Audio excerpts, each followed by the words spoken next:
Brasília, capital federal, construída na década de 50, 60 pelo presidente Juscelino Kubitschek, planejada para ser capital do Brasil, cujo projeto urbanístico foi assinado por Lúcio Costa e o projeto arquitetônico pelo grande Oscar Niemeyer. Então essa que foi construída para ser a capital da esperança, também é a capital das desigualdades, e conforme a Isadora também mencionou, para Milton Santos as desigualdades sociais elas estão diretamente vinculadas a desigualdades territoriais. E a gente vai ver como isso acontece aqui na capital federal. Em seu livro O Espaço do Cidadão, Milton Santos alega que no Brasil não existe cidadania, né? Uma vez que ele vincula à dimensão da cidadania os direitos territoriais, ou seja, aqueles de acesso ao que é minimamente necessário para viver com dignidade. Em uma cidade planejada como Brasília, conforme também o mesmo autor coloca nesta obra, a distribuição geográfica dos aparelhos públicos e privados, como essa escola pública que você vê aqui, a quadra comercial logo ali abaixo, que seriam os aparelhos privados, eles são distribuídos geograficamente a partir de uma lógica estatal, de maneira que o acesso àquilo que é minimamente básico para viver com dignidade pode ser realizado próximo à residência dos moradores. Nesse momento eu estou aqui na Asa Norte de Brasília, uma área central, né, no plano piloto, e essa é a lógica que permeia a constituição desse espaço. Além desses aparelhos, as quadras, os teatros, os parques públicos, eles são todos localizados próximos às residências dos moradores, de maneira a assegurar o acesso deles a todos esses elementos. Além dos elementos mencionados, que estão vinculados à qualidade de vida, esse espaço planejado, que é o plano piloto, ele conta com arborização, né, numa concepção de cidade-bosque, com pleno acesso à coleta e tratamento de esgoto, água tratada, ou seja, tudo aquilo que é necessário do ponto de vista espacial para ter dignidade, conforme coloca Milton Santos em seu livro O Espaço do Cidadão, publicado em 1987. Como a lógica de organização desse espaço e a distribuição desses aparelhos foi a lógica pública, eles estão distribuídos de forma a atender de maneira plena a sociedade que aqui vive. Mas o questionamento é: que sociedade é essa? De que classe social estamos falando? Quem são as pessoas que têm acesso a todas essas questões que permitem a consolidação de uma cidadania mais plena do que aqueles que vivem na periferia? Brasília, como uma cidade planejada, ela foi construída em 1000 dias por trabalhadores que vieram de muitos lugares do Brasil, em especial nordestinos, majoritariamente negros, tá? Que durante o processo de construção expuseram a risco suas vidas para garantir que toda essa estrutura que a gente consegue observar, ela estivesse presente. No entanto, na década de 70, os assentamentos e os acampamentos nos quais esses trabalhadores viviam foram removidos de maneira forçada pelo Estado, e foi instituída a criação de cidades satélites a mais de 30 quilômetros do centro da capital, promovendo assim um dos maiores processos de segregação espacial que o Brasil já viu.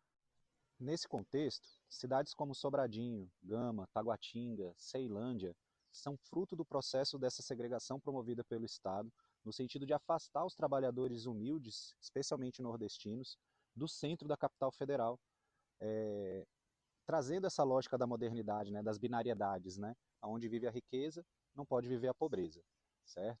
Então, foi a partir dessa lógica que foram constituídas essas cidades, que hoje abrigam uma parte majoritária da população do Distrito Federal, certo? Então, isso nos faz concluir que essa cidadania, constituída a partir de elementos espaciais, ela não é uma cidadania para todos, certo? Ela é uma cidadania para os privilegiados dessa cidade, desse país, certo? E que exclui as pessoas que vieram trabalhar e construir essa cidade, né? Para vocês terem uma ideia, cidades como Ceilândia foram constituídas a partir da remoção forçada dos trabalhadores que viviam na vila do IAPI, sob a justificativa de que a cidade era uma só e que eles estavam sendo transferidos para um lugar em que eles poderiam viver em dignidade. No entanto, a Ceilândia, que seria, né, fruto da campanha de erradicação de invasões, é uma cidade que só foi adquirir o mínimo de saneamento básico mais de 20 anos depois da sua fundação já na década de 90,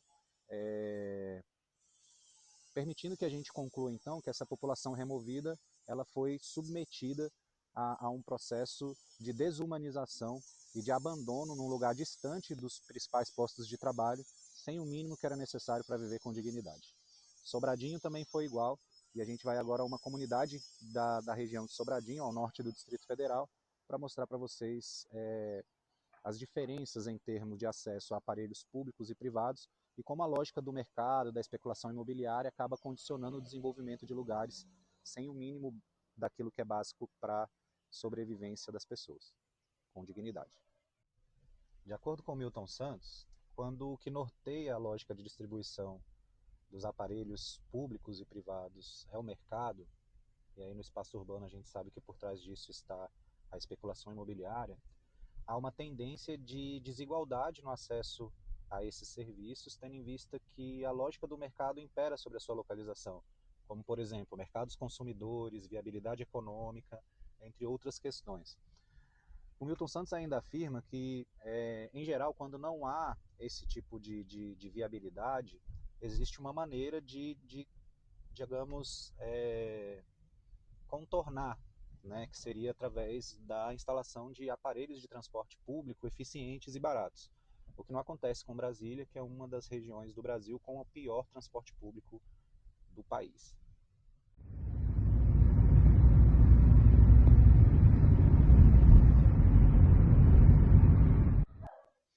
Agora estamos a aproximadamente 28 quilômetros do centro do Plano Piloto, que é uma área tombada pela Unesco como Patrimônio Mundial, né?